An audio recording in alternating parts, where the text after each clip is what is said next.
Hello there, this is Pat Coakley, and welcome to Voices from My Bunker. Because as you know, I've been in quarantine since middle of March. My state of Massachusetts is phase 3, but I'm 75, live alone. I'm sort of still in phase 1. But I interview folks virtually from my living room, ages 13 to 90, and ask them about how they're doing in this year of COVID-19 in 2020 and what they may be looking forward to. Because let's face it, we have to develop a system of things we look forward to. So I'm going to interview my neighbor Carol, who lives alone and who's been battling cancer for 3 years. And the reason I want to share her story is that someone asked me the other day why I'm so conservative in what I will and won't do with respect to phase 1, phase 2, phase 3 with Massachusetts. Many more people are looking to me like they're living almost normal lives. And so I launched into the fact that if I were to get ill, the best scenario is that I would be staying home and taking care of myself rather than having to be hospitalized. And I thought, wow, the descriptions of how one gets ill with this and how it lingers really scares me as to whether I could even take care of myself. And nor could I ask or expect anyone in my family or friend department to come and help me because they would then be put at risk. So I think fundamentally this is the reason that I take this still so seriously, starting my 5th month. So I think listening to Carol was very helpful to me in terms of just realizing that we may have strengths that we don't know we have until we're challenged. So I called her up. She's literally a stone's throw away from me, but I called her up and recorded the interview. And the first question I asked her was, how are you feeling? I feel better. And then I'm right back in another cycle where I'm feeling shitty again. And, that's the hard part, is that there's no end to it. It doesn't end. So how often are the treatments? It's every 4 weeks. Every 4 weeks. And then, yep. And then how long does it take you to sort of get back to feeling sort of human? Well, it's at least a week. Wow. And depending on the cycle, each cycle seems to be a little bit different. And so, usually it's a week now that it's every 4 weeks. Okay. We got messed up with this whole COVID thing, and I had to miss out on one of my regular appointments and got a week off, and then they had to catch up. And that was hard because my body hadn't had a chance to recover at all before I was right back in another cycle. And so that was a hard one for me, and I had to go in and have transfusions and stuff. Yeah. So anyway. Wow. Well, can you roll back the video machine back to January? And when did you first hear about the COVID issue at all, even though it wasn't impacting your situation? When did it come into your awareness? Well, I follow MSNBC, and I have WBUR on all day long. Okay. And so they were picking up on this right away, when this first started coming out of China. And so I was aware of it as soon as these more progressive newscasters were starting to talk about it. Okay. Yeah, I follow carefully, what's happening in the world. And so as of January, were you going through your treatments? I know you've had for several years different treatments, and I've never had a break. So it's been almost 3 years now that I've been in constant chemo. Wow. Almost 3 years. Wow. Isn't that awful? Oh. Well, it does sound awful. Yes, it does. It is. Well, trust me, it is awful. Yeah. So the current treatment. I'm still alive. So that's yes, you are. That's the kicker. Is I'm still alive. So for that, I'm grateful. Yeah. The treatments you're going through now, different ones than you've been on in the past 3 years?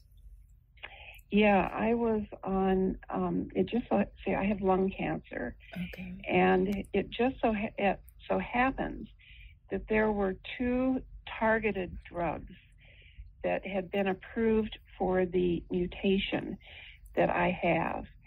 And it's a mutation that is common in women who don't smoke. Oh, God. Yeah. Wow. So anyway, I was on the first one for almost a year, maybe 8-9 months, and there were terrible side effects to it. And the side effects were mostly impacting my skin, which is really hard because I had these boils all over my skin. Oh. And there for a while, I had to roll a towel under my head at night because I couldn't even have my scalp touch the pillow. Wow. It was horrible. I think back and I think, oh my God. But I was so intent on having, having these tumors attacked, that I was willing to continue. And so finally my doctor said, we can't continue. Yeah. So he put me on the second one, and I was on that one for about a year. And then it was last summer that one stopped working, and the tumors all started growing again. So this more traditional IV chemo is the last thing for them to try. And it's palliative only, so I know that I'm living on borrowed time here. And but I've been on this now since last fall. Okay. And last fall was really awful. I was so sick, and I had to have chemo every 3 weeks. And my body never got a chance to recover from one to the next. And so last fall was the worst. It was just awful. And I finally told my oncologist I couldn't live that way. Yeah. We're talking quality of life here. And I had maybe 6-7 days each cycle where I felt halfway human. Oh boy. And and that's no way to live. Yeah. So he put me on this every 4 weeks, and he took away one of the more general chemo therapies. Yeah. And I'm just getting one now that is specific for lung cancer. And so I've been doing better. I have about a week each month where I feel like shit. And then the rest of the time, other than being totally exhausted and falling asleep every time I sit down and try to read, I'm actually okay. And so anyway. It's an improvement, at least as far as your quality of life from last fall. Oh, it is. Oh, okay. Yeah. Okay. Yeah. And so anyway, that's kind of the way it is. But I'll tell you, this whole thing has really put a lot of things in perspective for me, Pat. And I am so grateful for all of the wonderful things that are in my life, And when you have this kind of end in sight there, Yeah. it's it really does help to pull things into perspective. And I am so lucky to have an intact family. Yeah. Yeah. And my kids and their kids, they're my grandchildren, they're wonderful.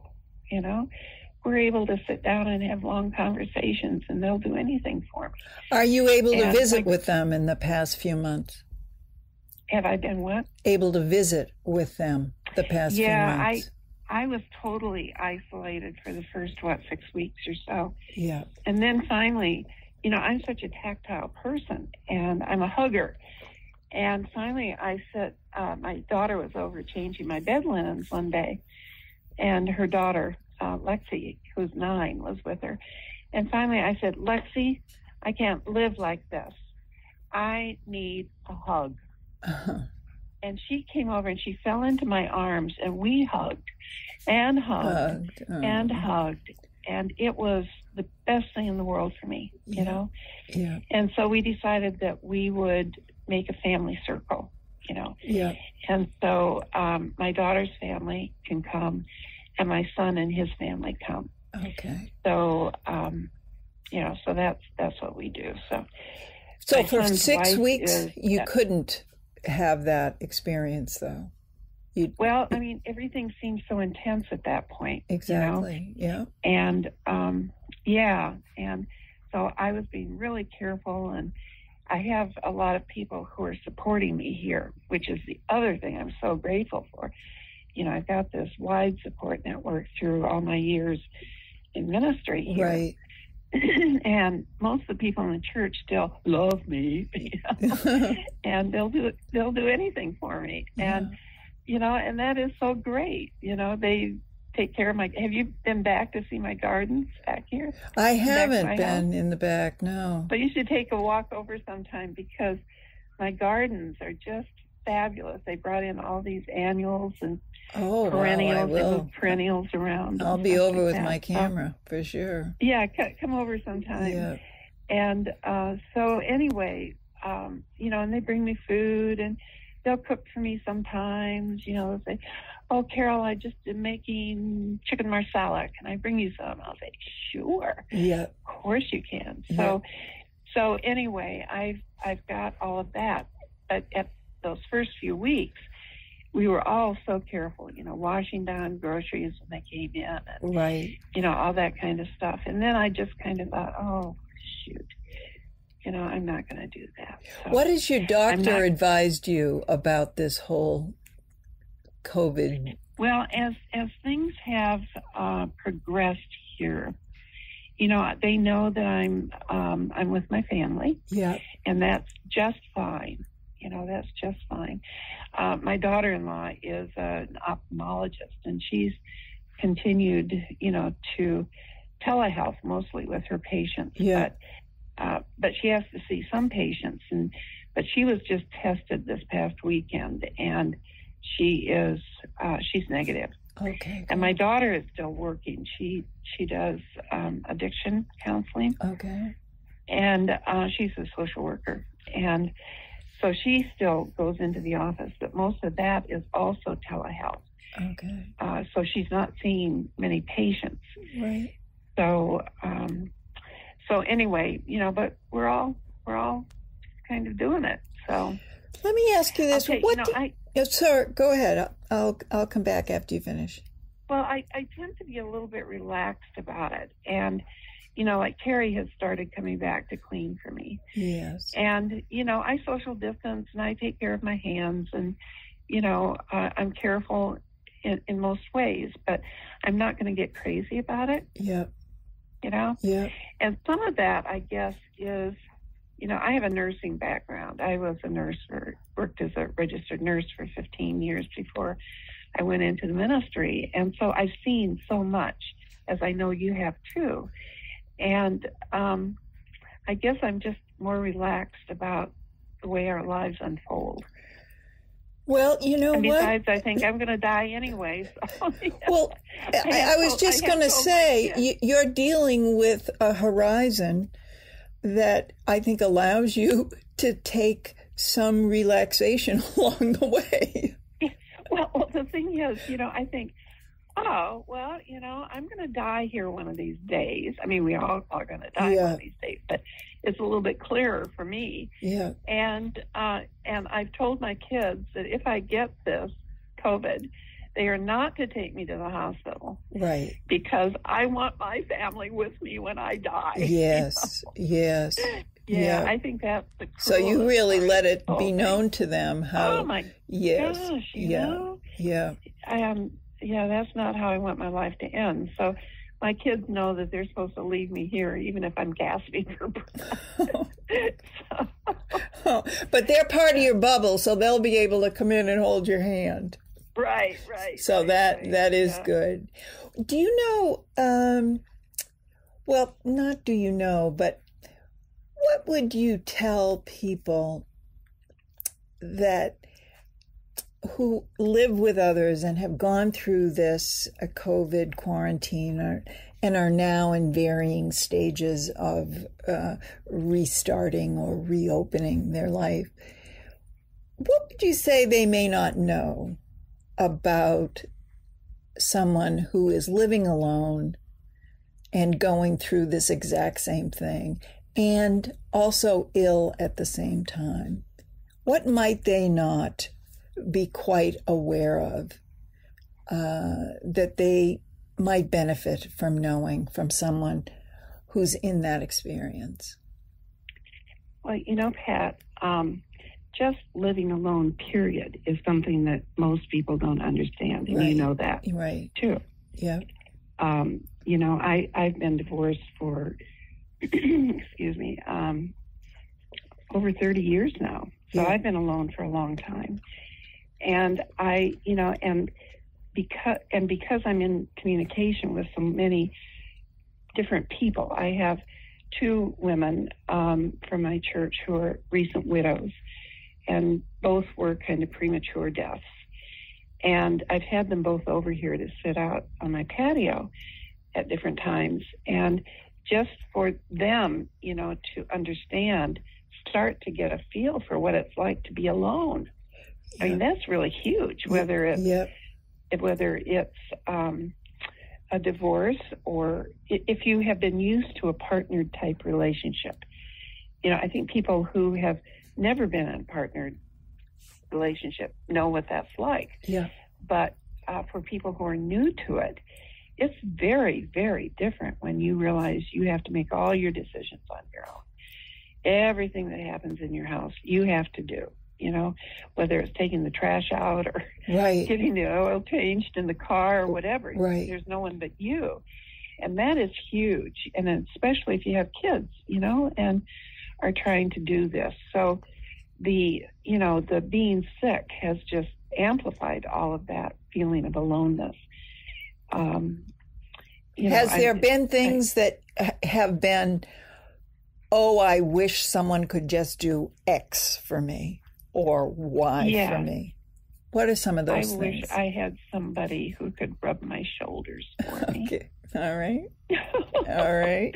Yes, I want a massage person to live with me and keep my shoulders relaxed. And when I'm sitting here, reading the newspaper or whatever, I'd like somebody to bring me a cup of coffee. Yeah. Or ask me if I'd like something. Can I get something for you when I'm up? Those are the little things. Yes. Yes. And especially when I'm sick. The other night when I was so sick, I couldn't get out of bed.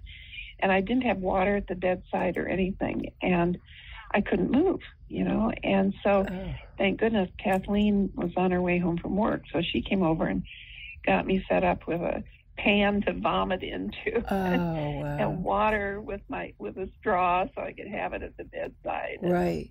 But those are the hard things.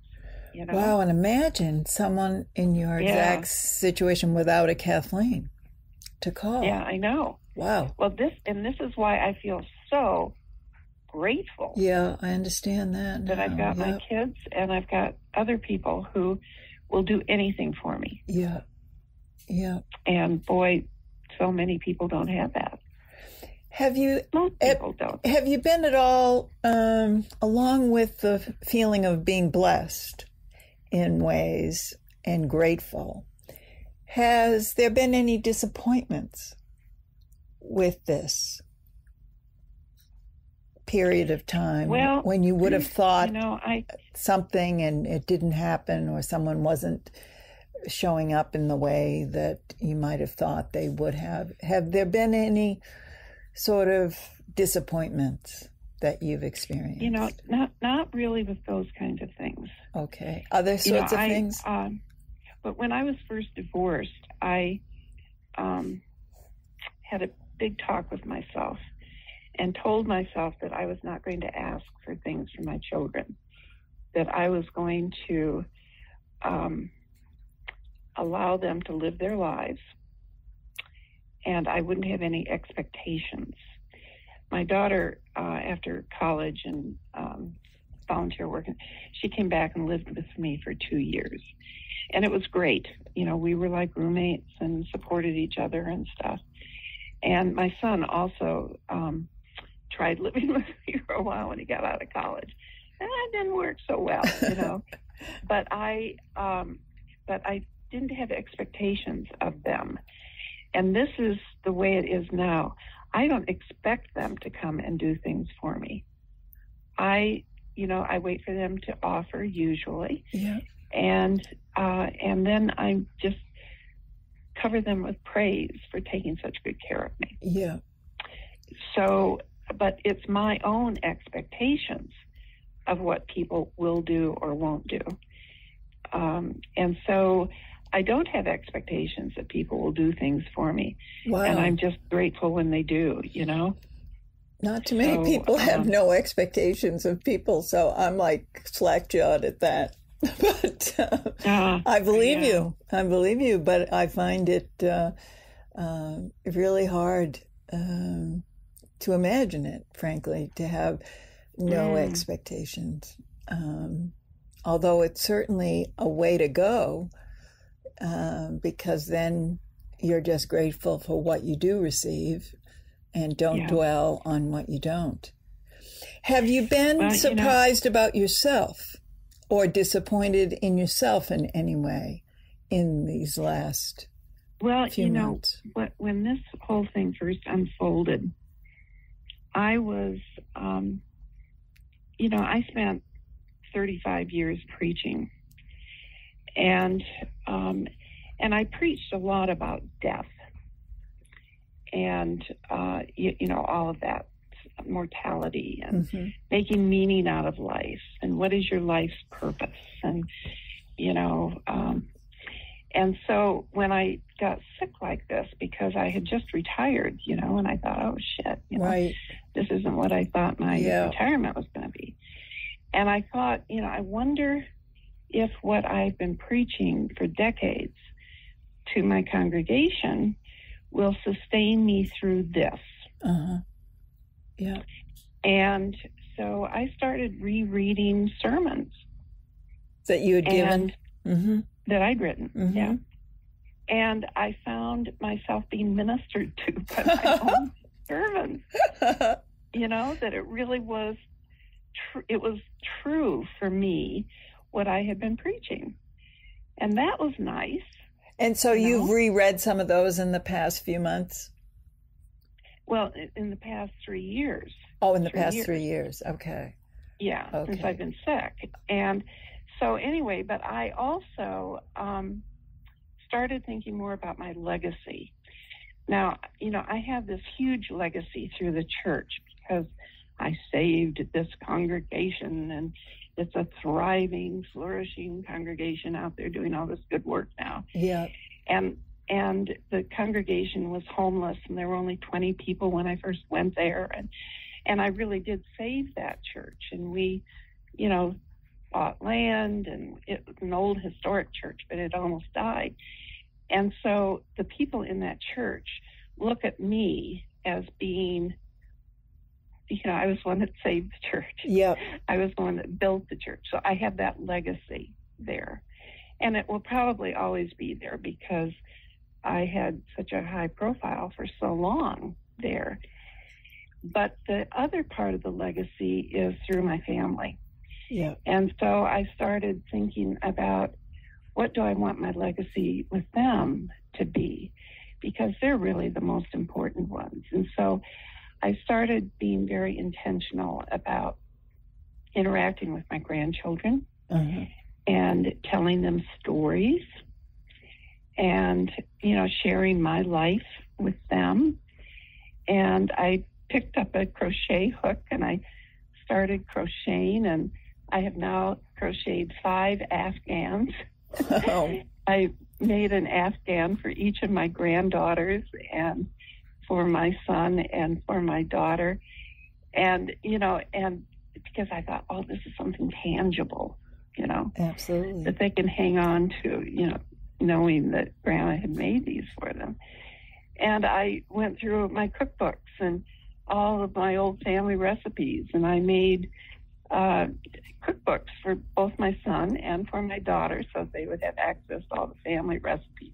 Okay. And I went through hundreds of thousands of photographs and got them all sorted, threw out most of them, and made photo albums for both families. This is your life type of thing.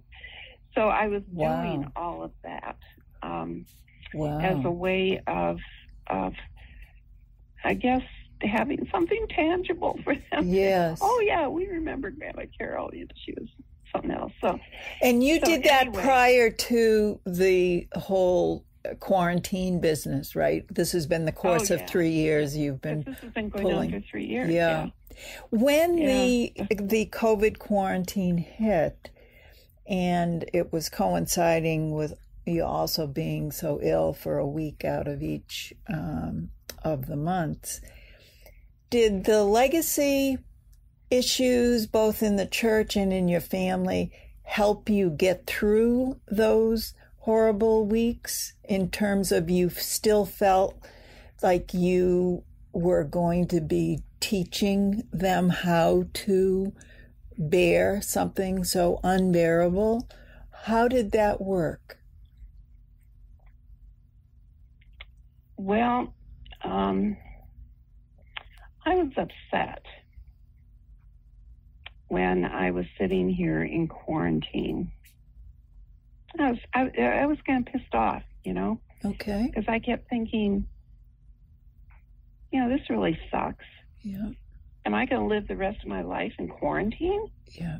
Is this the way the rest of my life is going to unfold? Yeah. Boy, I didn't have this. It wasn't part of my game plan. Yeah. Yeah. Yeah. So, I was used to being alone. You and I are both used to being alone. And so that wasn't as big a deal. And I had people who were doing things for me, so I wasn't suffering in any way. But it was that, oh, God, is this how it's going to end? Yeah. Not being able to hug my grandchildren and not being able to go out and do this and do that and, not being able to go back to the MFA again. Yeah. Yeah. So I was kind of pissed off. What did you do with the pissed offness? Well, I'm a reflective person, and so, I kind of work it through. And the thing is, I've got a couple. I've got especially one really, really good friend who's a retired minister, and she's living up in Maine now. But to have a good friend who's not your kids. Yeah. Makes a huge difference, because I can say things to these two friends that I can't say to my kids because they're too emotionally involved in it. Right. Yeah. Right. So, but being able to talk to a good friend, gosh, what's better than that? So you had that outlet at least when you were being aware of the limitations of this, having an illness amidst a pandemic, which just sounds like a Hollywood script would be rejected as, oh no, that's just too unbelievable. Well, I have to tell you, though, that the other thing is that my oncologist started me on antidepressants, And I've never been on antidepressants or anything like that, although I'm on a lot of other stuff for a lot of other things. But Yeah. I told him it was probably in February. It was probably in February, just as this was all unfolding, that that every time I started talking to people, I cried. I said, this isn't like me, Yeah. I don't cry all the time. Right. And he said, well, I think you need an antidepressant. I said, I've never been on an antidepressant, Yeah. but it made a big difference. Did it really? Okay. Yeah, So, it made a big difference. And so I'm on an antidepressant. And when I start to feel sorry for myself, I'm able to say, oh, Carol, get a grip. yeah. Other people have it a hell of a lot worse than you do. Well, that's interesting, Carol, that sometimes those words that we toss around rather easily, like, well, somebody's life is worse than ours, so, we have to put on our big girl pants and, just keep on going.